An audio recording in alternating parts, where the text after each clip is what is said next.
Olá, turma em alta frequência.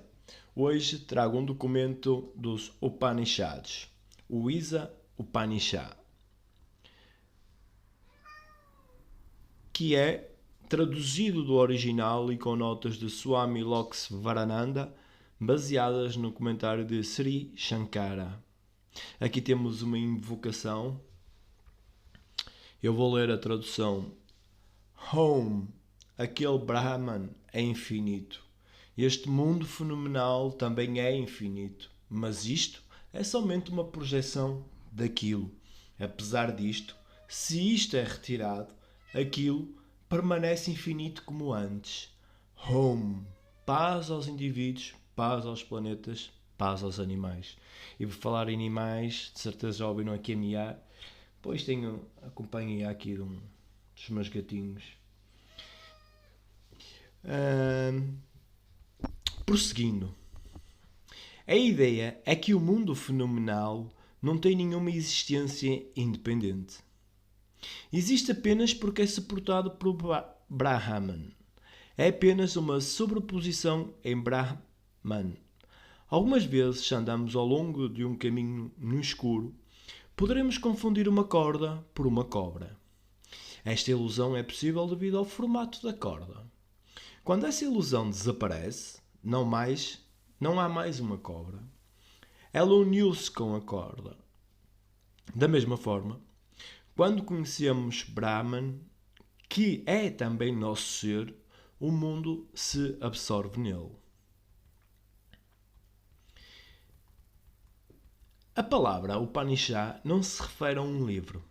Refere-se a conhecimento. Mas este conhecimento não é um conhecimento comum. É conhecimento da ordem mais elevada. Aquele conhecimento que dá a você paz, felicidade e um sentido de bênção. Para se conseguir este conhecimento, você deve ir a um mestre que possui este conhecimento ele próprio. Se você é cego, você não iria a outro homem cego e pediria a ele que o conduzisse. Da mesma maneira, você não iria a um mestre que não tenha o conhecimento que você está buscando. Então, você deve se aproximar deste mestre com grande humildade. Ele não espera nenhum dinheiro de você, mas espera que você seja humilde e o escute pacientemente. E ele também espera que você ame e respeite a verdade que ensinará a você. Você deve ter grande anelo por esta verdade e deve se aproximar do mestre após ter praticado as disciplinas morais e espirituais prescritas. O Isa Upanishad é chamado assim, pois ele começa com a palavra Isa. Isa significa o Senhor, que é o ser mais íntimo de todos. Diferentemente de outros Upanishads, o Isa é todo o inverso. E muitos pensam que é o mais antigo e o melhor dos Upanishads. É encontrado no Sukla Yajurveda. Eu peço desculpa se estou a pronunciar errado. Apesar de que forma uma parte da secção Samhita, que normalmente trata de rituais, o Isa Upanishad se refere apenas com conhecimento não dualista e não tem nada relacionado a rituais. Como uma regra, os Upanishads estão repletos de disputas sobre conhecimento e ignorância, o real e o irreal, o uno e os muitos. Mas Isa Upanishad, muito sucintamente, resolve todas estas disputas. Mostra como tudo o que é relativo dissolve-se na existência absoluta. Este absoluto não tem nome nem forma. No uso comum, ele é referido como Brahman, o maior, ou como Paramatman, o ser cósmico.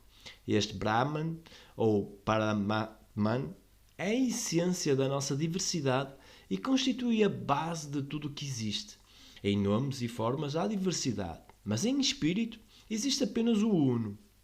A natureza deste Uno e nossa relação com ele é o tema de estudo deste Upanishad. Neste mundo mutável, tudo está sujeito à mudança. Apesar de tudo estar coberto pelo Senhor. Pratique a renúncia e fique firme na consciência do ser. Não busque a riqueza de outros. Este mundo e tudo o que existe nele está constantemente mudando.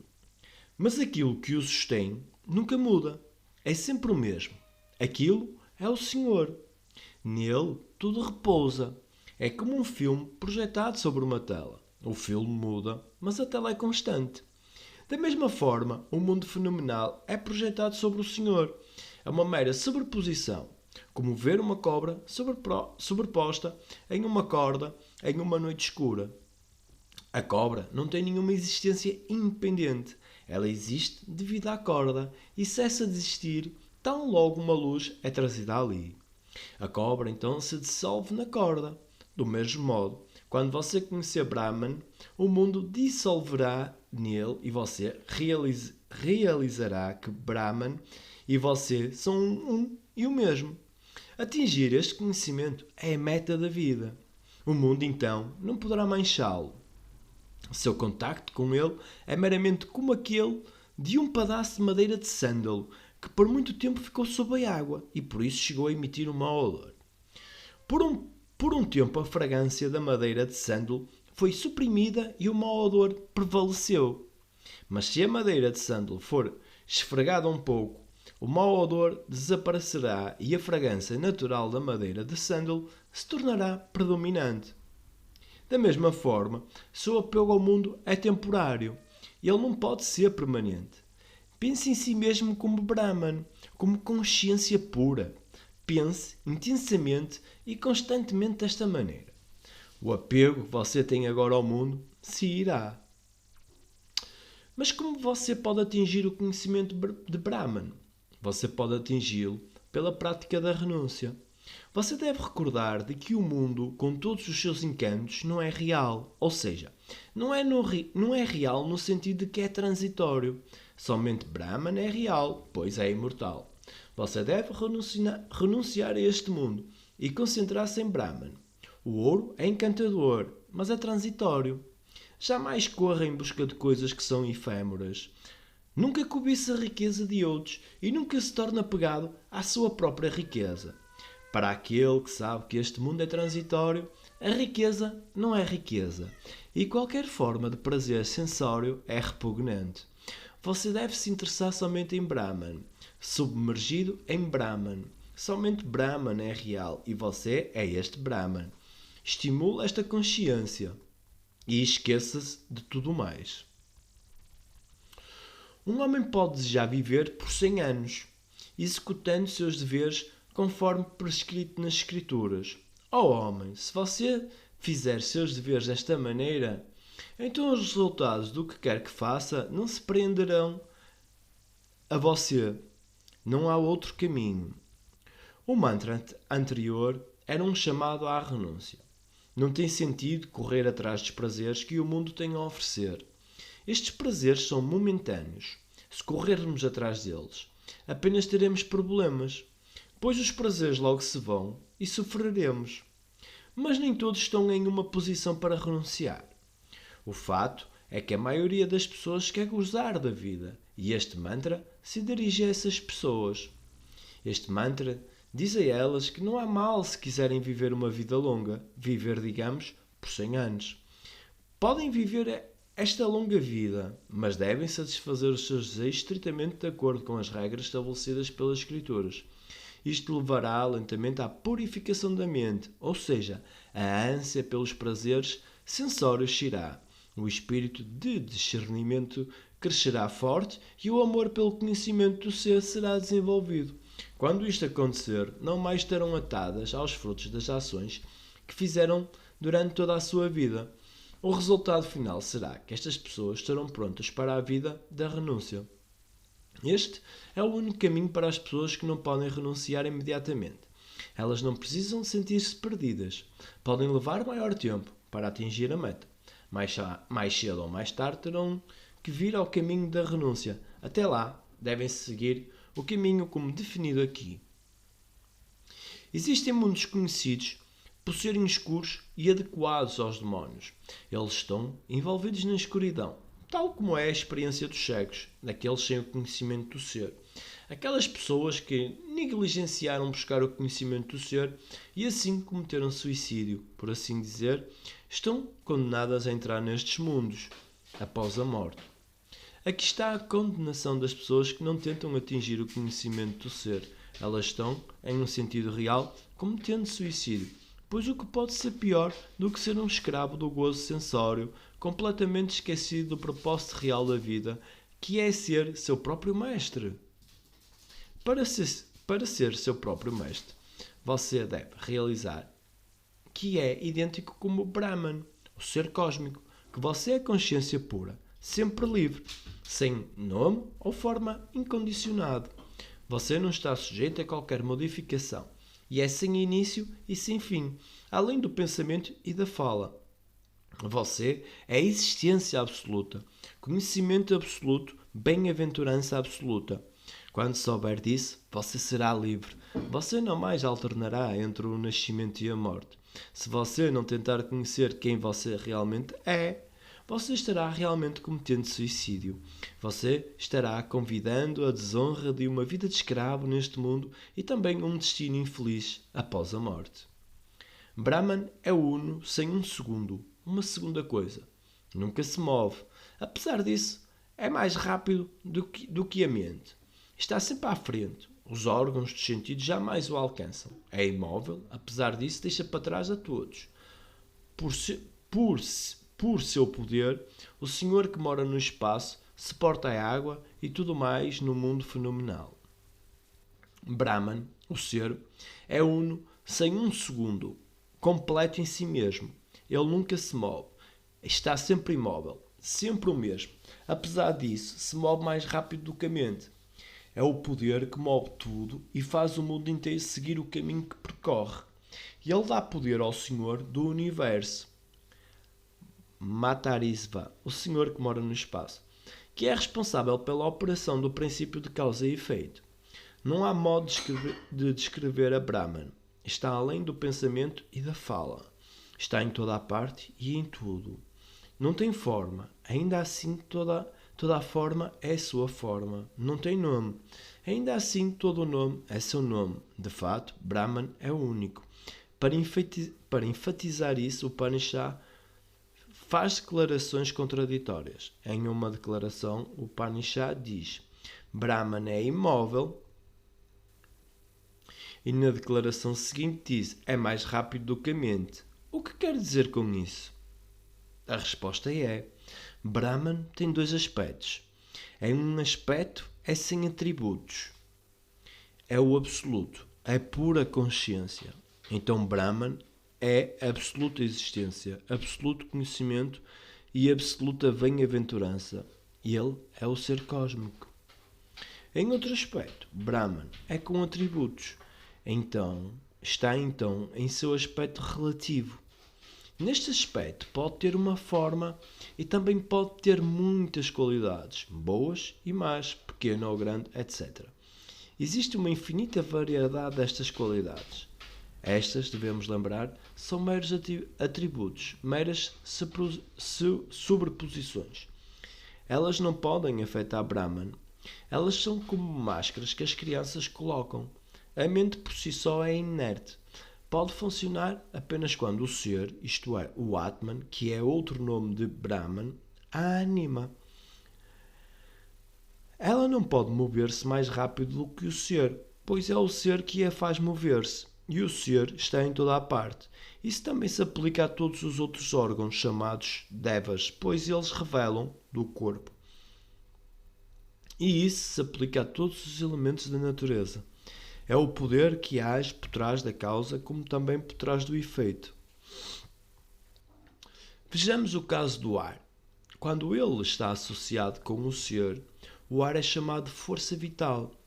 Mas o ar, por si só, não pode sustentar a vida. O ar é também chamado de Matarisva, pois se move no espaço. Mas ele torna-se ativo quando está associado com o ser cósmico. Então se torna Hiranyagarbha, a primeira manifestação de Brahman como um indivíduo, ou Sutratma, o ser cósmico de tudo, como o cordão que passa através de uma guirlanda. É neste aspecto que Brahman controla todos os fenómenos da natureza. Por meio dele o fogo queima, por meio dele o sol brilha, por meio dele Indra e Vayu e a morte, o quinto, correm. para executar os seus deveres. Nada pode acontecer independente de Brahman. Mesmo assim, nada o afeta. Todo o mundo fenomenal, incluindo tudo o que está nele, é derivado de Brahman. É sustentado por ele e, ao final, se dissolve nele. Aquele Brahman se move e também não se move. Está longe e também próximo. Aquele Brahman está dentro e também está fora. Este mantra ilustra como é fútil tentar descobrir a Brahman, que é sem nome e forma, sem nada que o distinga que possamos falar. Ele é nada e, apesar disso, é tudo. Ele é nada, pois está além do pensamento e da fala. Ele é tudo, pois inclui a tudo. Tudo existe por causa dele e é a essência de tudo. É um e o mesmo, mas aparece diverso em termos de nomes e formas. Estes nomes e formas, contudo, são meras sobreposições.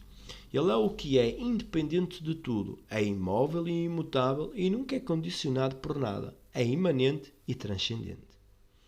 Por si mesmo, Brahman nunca se move, nunca muda, é sempre constante. Às vezes vemos a lua se movendo atrás de algumas nuvens, mas na realidade a lua não se move, são as nuvens que se estão movendo. Da mesma forma, Brahman, o ser, é sempre o mesmo. Ele nunca nasce e nunca morre. Por estar associado com o corpo, parece ser sujeito ao nascimento e à morte. Nós vestimos uma nova roupa e quando ela fica velha e rasgada, nós a jogamos fora. Esta é a relação que a roupa tem com o corpo, igual é a relação que o corpo tem com o ser. Aquele que vê tudo em si mesmo e a si mesmo em tudo, nunca sente aversão por nada.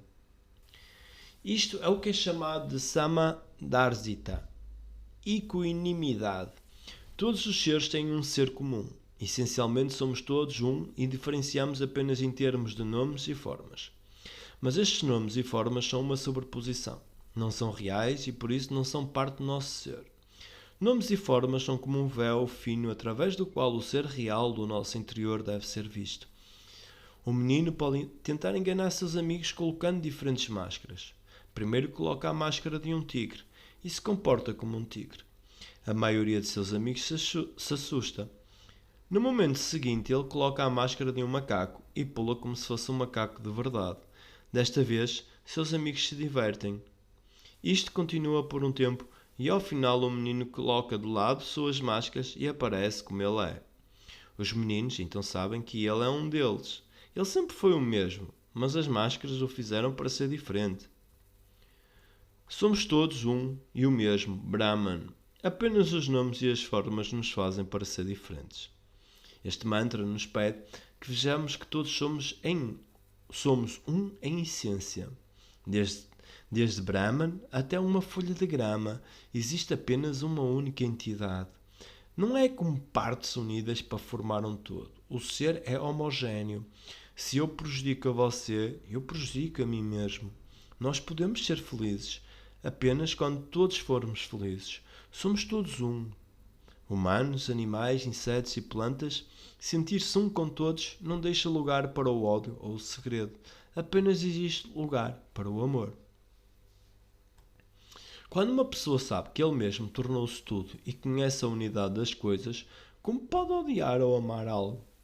O verdadeiro teste do conhecimento do ser é que você sente que é um com tudo. Você está em toda a parte e em tudo. Não há dois, há apenas um, e este um é você mesmo. Este sentido de unidade é a suprema meta da vida. Sem dúvida existe diversidade no nível empírico, mas é você mesmo que se tornou diverso ao assumir nomes e formas diversas. Isto não quer dizer que você tenha mudado.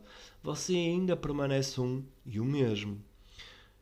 Quando você tem este sentimento de unidade, não há lugar para sentimentos de apego, ódio e tristeza. O dualismo, isto é, ver a diversidade, surge da ignorância. Com o conhecimento do ser, com o conhecimento da unidade, esta ignorância é totalmente destruída. Ele, o ser, é todo penetrante, radiante, sem forma, sem qualquer defeito, imaculado, sem manchas, todo conhecedor, o maestro de sua própria mente, o melhor de tudo, de origem independente e eterna. Ele dá a cada um o que é devido. Aqui, A discussão é sobre como a paz pode ser obtida. Enquanto houver um sentido de dualismo, nossas relações com outros serão obrigatoriamente algumas vezes amigáveis e outras vezes hostis. O ideal é ter uma mente que aceita o mundo inteiro como seu próprio, uma mente que é tão ampla como o céu. Ela deve ser pura, brilhante, livre e que abraça a tudo. Isto é possível quando sentimos que o nosso ser é o ser de todos. O não-dualismo acredita que esta é a verdadeira natureza do ser. Se parece de outra forma, é devido a algum atributo acidental, não faz parte do seu ser. O ser é puramente uma testemunha, não envolvido em qualquer parte do mundo fenomenal. Ainda assim, o mundo fenomenal continua apenas devido ao ser. É como uma lâmpada. A lâmpada dá à luz, sem a qual nada, bom ou mau, pode ser visto. Mas a lâmpada não é afetada por qualquer modo em que a luz é usada. A posição do ser vis-a-vis o mundo fenomenal é da mesma forma. Aqueles que executam sacrifícios mecanicamente vão a uma escuridão que é como estar cego, mas aqueles que apenas adoram deuses e deusas, vão a uma escuridão mais profunda. Escuridão cega. Aqui implica em ignorância. E aqueles que adoram deuses e deusas vão a uma escuridão ainda mais profunda, pois buscam recompensas por sua adoração. Enquanto houver o sentido do eu e meu dentro de nós, não pode haver o conhecimento do ser. Quando você diz eu e meu, automaticamente se identifica com o seu complexo corpo-mente. Isto mostra que você é ignorante do seu ser real, que é a consciência pura e que também é o ser de tudo. O sinal de uma pessoa ignorante está no modo em que usa as palavras eu e meu. Ele diz, eu sou fulano de tal, eu tenho toda esta propriedade, etc. Uma pessoa ignorante tem muitos desejos em sua mente e por causa destes desejos nasce repetidas vezes. Ele precisa ter um corpo, de outra maneira não poderá satisfazer seus desejos. Mas quanto mais tenta satisfazê-los, mais controlam sua mente. Isso segue sem cessar, mas é dada aos seres humanos a capacidade de pensar, raciocinar e discernir. Assim, ele, breve, chega a descobrir que o caminho que vem seguindo não pode dar a ele a paz mental. Ele compreende que tem que escolher outro caminho, o caminho da renúncia. Enquanto não praticar a renúncia, seguirá tateando na escuridão como um cego e sofrerá. Existem dois tipos de pessoas que tateiam na escuridão. Um tipo adora ignorância, ou seja, executam mecanicamente os sacrifícios prescritos sem qualquer pensamento sobre o motivo de estarem fazendo isso. Não admira estarem tateando na escuridão. Eles estão condenados, a menos que algum dia a verdade apareça para eles de que se quiserem a salvação, devem buscar o conhecimento do ser. Pior, contudo, é a situação do outro tipo de pessoas que adoram vidya. A palavra vidya geralmente significa conhecimento, mas aqui ela é usada significando deuses e deusas. Algumas pessoas adoram deuses e deusas para que possam algum dia atingir o mesmo status deles. Eles podem ter seu desejo satisfeito, mas isso apenas atrasará a sua liberação. Por isso, o Upanishad diz que eles vão a uma escuridão mais profunda. Os eruditos dizem que o caminho de Avida, executar Agni-Hotra e outros sacrifícios, e o caminho de Vidya, adorar deuses e deusas, produzem resultados diferentes. Os homens sábios confirmam isso. Ambos Vidya e Avidya são obstáculos ao conhecimento do ser. Mas Vidya é até pior do que Avida. A palavra Vidya aqui é usada em um sentido especial. Aqui ela significa adorar a deuses e a deusas. Adorando deuses e deusas, você irá, após a morte, ao mundo dos deuses e deusas. Mas isso lhe ajudará? O tempo que você passa lá é desperdiçado, pois se você não estivesse lá no mundo dos deuses e deusas, poderia usar esse tempo em busca do conhecimento do ser, que é a sua meta. No mundo dos deuses e deusas não pode fazer isso e sim você irá mais fundo na escuridão.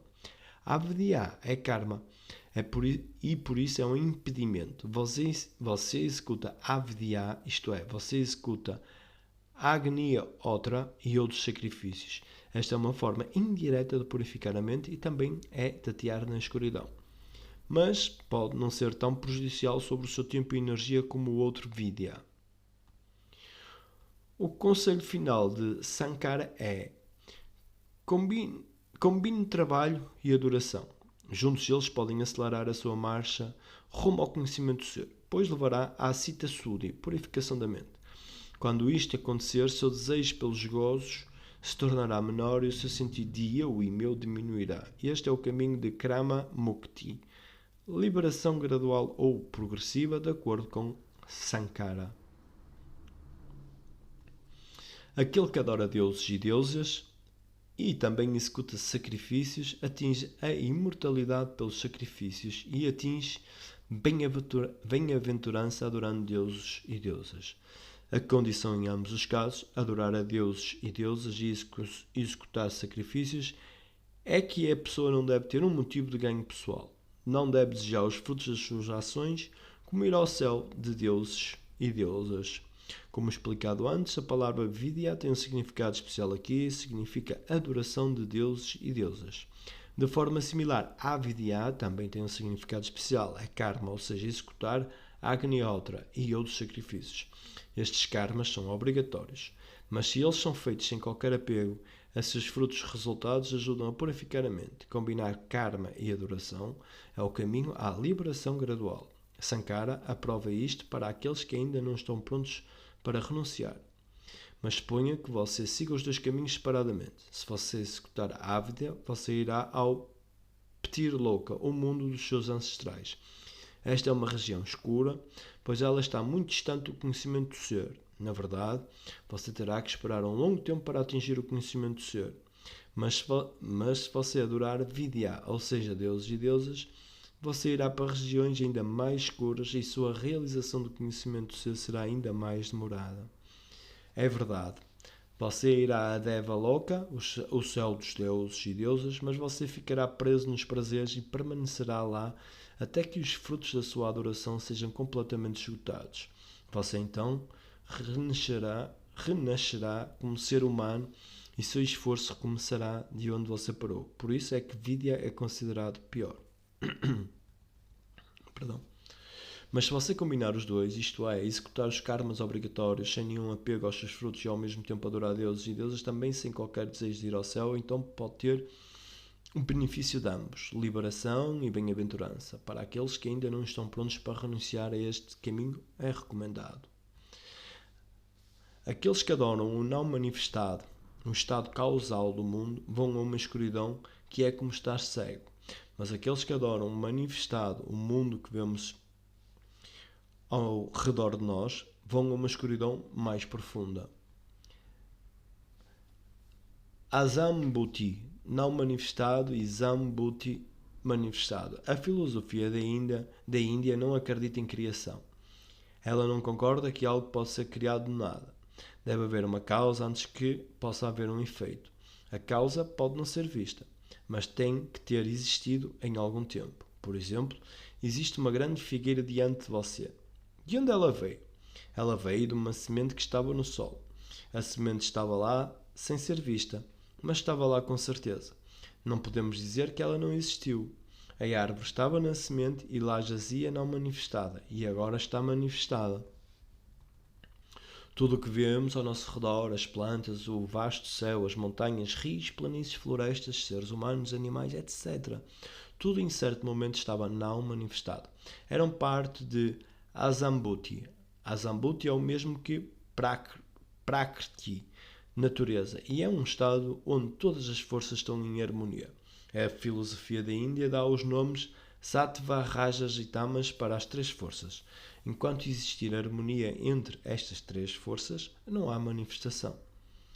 É difícil descrever o que existe. É a existência não especificada, como um oceano sem ondas. É uma unidade infinita e invariável. Mas de uma maneira ou de outra, em certo ponto, a harmonia é perturbada. Por que é perturbada? Ninguém sabe. Talvez esteja na própria natureza das coisas que esta desarmonia aconteça. Este é o ponto inicial de Sambhuti, a manifestação. O uno torna-se muitos. Os muitos estavam no uno e então se manifestam.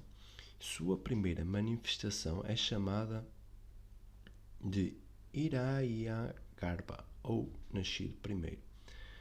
Quer você adore Adzumbi ou Sambhuti, o resultado é o mesmo. Você está tateando na escuridão. Você pode não conhecer nada sobre Azambhuti, mas ainda assim pode adorá-lo da mesma forma. Talvez você o adore por medo ou pela expectativa de conseguir algo que você deseja. Em ambos os casos, você está cego e desamparado e constantemente temeroso do desconhecido. Você está em pior situação, contudo, quando você adora Sambhuti, o mundo manifestado.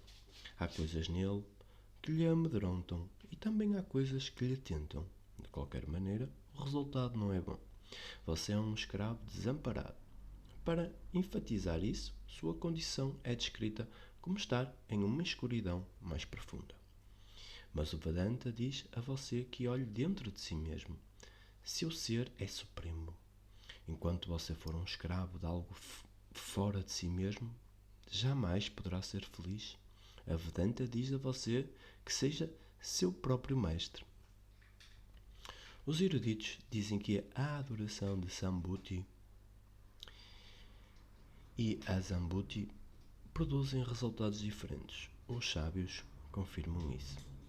Anteriormente, Sankara salientou sobre a futilidade de adorar a natureza manifestada e não manifestada. Adorando a natureza manifestada, você pode, no máximo, adquirir alguns poderes extraordinários. O que a natureza faz é impressionante. Adorando-a, você talvez possa fazer algumas das mesmas coisas que ela faz e isto é tudo. Mas se você adorar a natureza não manifestada, você também se torna não manifestado.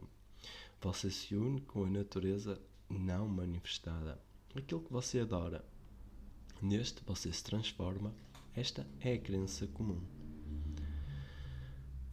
Aquele que adora o não manifestado e também o manifestado atinge a imortalidade pelo não manifestado e conquista a morte pelo manifestado. O primeiro termo, Sambhuti, deveria se ler na realidade a Sambhuti, ou seja, o não manifestado. O A está faltando devido à métrica empregada.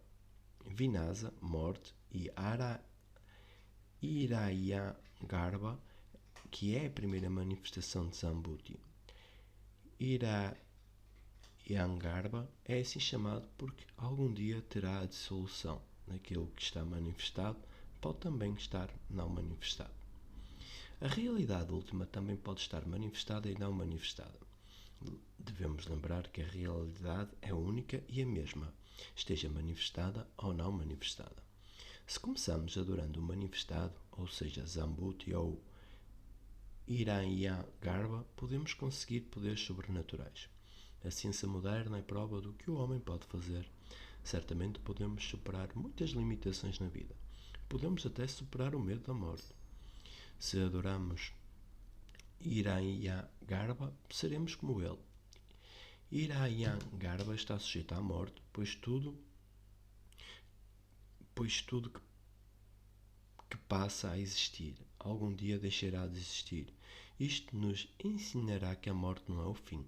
Significa apenas uma mudança de forma. Quando realizarmos isso, teremos um sentido de imortalidade e, deste modo, conquistaremos a morte.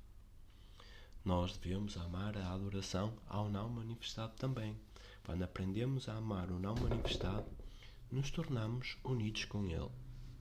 O não manifestado é a natureza e a natureza é eterna. Assim, também nos tornamos eternos. Sambhuti e Asambhuti ambos podem dar-nos um sentido de eternidade, mas esta é a relativa eternidade. A real eternidade é possível apenas através do conhecimento do ser. Vidya, Avidya, Sambhuti e Asambhuti, tudo está dentro do parâmetro da ignorância. Eles podem nos dar um sentido de liberdade por um tempo, mas não a felicidade permanente. Ainda estamos dentro das garras do karma. A face da verdade está escondida por um disco brilhante. Ó Sol, sustentador da vida e de tudo neste mundo, por favor, remova o disco para que eu, um buscador da verdade, possa vê-la.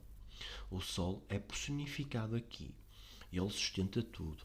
Ele é a fonte da vida, a fonte de tudo. Ele mesmo é brilhante e ele também faz tudo brilhar. Seu brilho é tal que cega a nossa vida. O Upanishad diz que há verdade por trás do Sol, e esta verdade não é outra senão Brahman. Todos estamos buscando a verdade, buscando Brahman, mas não podemos vê-lo devido à luz ofuscante do Sol. É como se um brilhante disco dourado estivesse cobrindo a verdade. Nós pedimos ao Sol para que ele possa estar satisfeito e remover o disco para que possamos ver a face de Brahman, ou seja, que possamos ver a verdade. Todos os objetos sensórios estão cobertos desta maneira, como se tivessem um disco dourado sobre eles, e é por isso que nos sentimos atraídos por eles.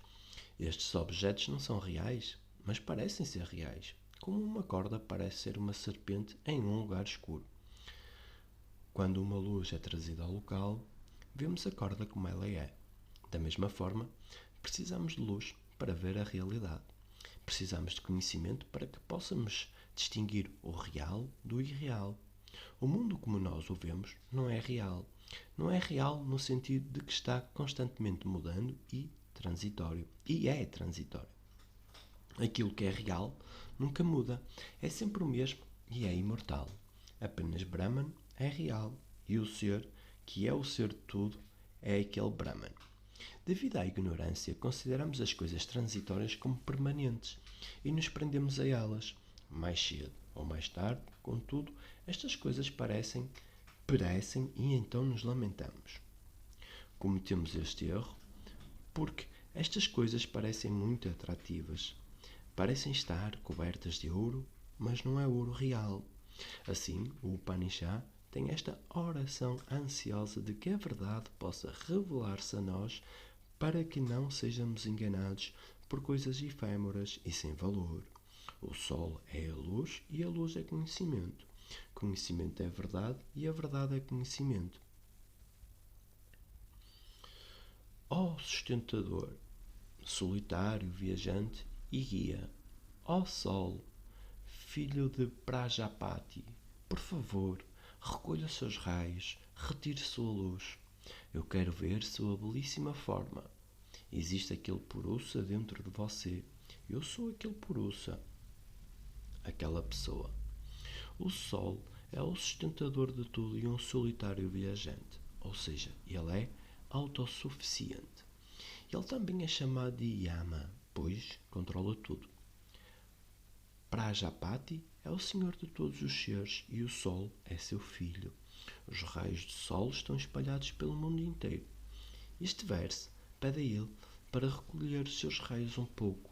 Tu és muito brilhante para os meus olhos. Por favor, diminua a sua luz para mim. Tu podes ser o mais belo e gracioso. Eu quero te ver assim. Não que eu esteja implorando. Eu sei que não tenho que fazê-lo, pois há alguém que rege seus domínios e sinto que eu sou ele. O Sol é o símbolo de Brahman. No início você adora o Sol como uma divindade. Você está tremendamente impressionado por seu poder e beleza. Você começa pedindo por uma fração de tudo o que ele tem. Depois, contudo, você descobre que você e ele são um e o mesmo.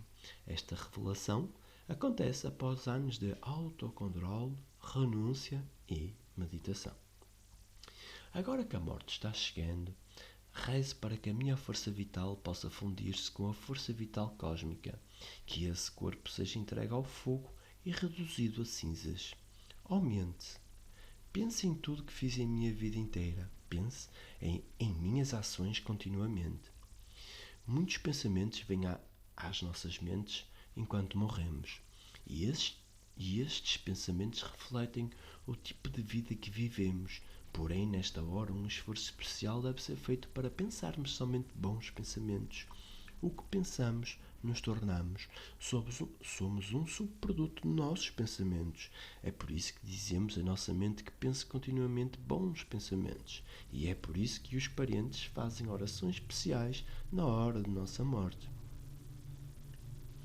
Ó fogo, para que coisas boas possam vir para nós, por favor, conduza-nos pelo caminho correto. Ó Deus, tu sabes que tudo o que fazemos e pensamos, por favor, remova todo o mal de dentro de nós.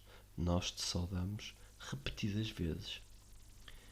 Esta é uma oração ao fogo para conduzir-nos a Brahman. Na hora da morte, o corpo grosseiro é consumido pelo fogo, mas o corpo sutil permanece. O corpo sutil consiste de 17 partes, as 5 subdivisões da força vital: prana, os 5 órgãos de percepção, os 5 órgãos da ação, a mente e o intelecto. Todos esses são materiais, mas em uma forma muito sutil. A mente retém todas as impressões do que fazemos e do que pensamos. Quando morremos, nosso ser individual abandona o corpo grosseiro, mas permanece em seu corpo sutil. Dependendo do seu karma, os frutos das ações, a alma irá então para um desses loucos mundos. Pitraloka, o mundo dos ancestrais, ou para Devaloka, o mundo dos deuses e deusas. Nosso karma também determina quanto tempo permaneceremos em um destes mundos. Em seguida, a alma renascerá neste mundo, pois seus desejos ainda continuam insatisfeitos. A alma permanecerá indo de morte a renascimento até que realize a futilidade deste processo e volte-se para o caminho da renúncia. Apenas a renúncia pode preparar o caminho para a liberação, e este processo culmina quando o ser individual se funde com o ser cósmico. Om. Aquele Brahman é infinito. Este mundo fenomenal também é infinito. Mas isto é somente uma projeção daquilo. Apesar disto, se isto é retirado, aquilo permanece infinito como antes. Om. Paz aos indivíduos, paz aos planetas, paz aos animais. E foi assim que chegamos ao fim deste Upanishad. Espero que tenham gostado. Se gostaram, inscrevam-se no canal, deem like e partilhem. Muito obrigado. Até à próxima leitura.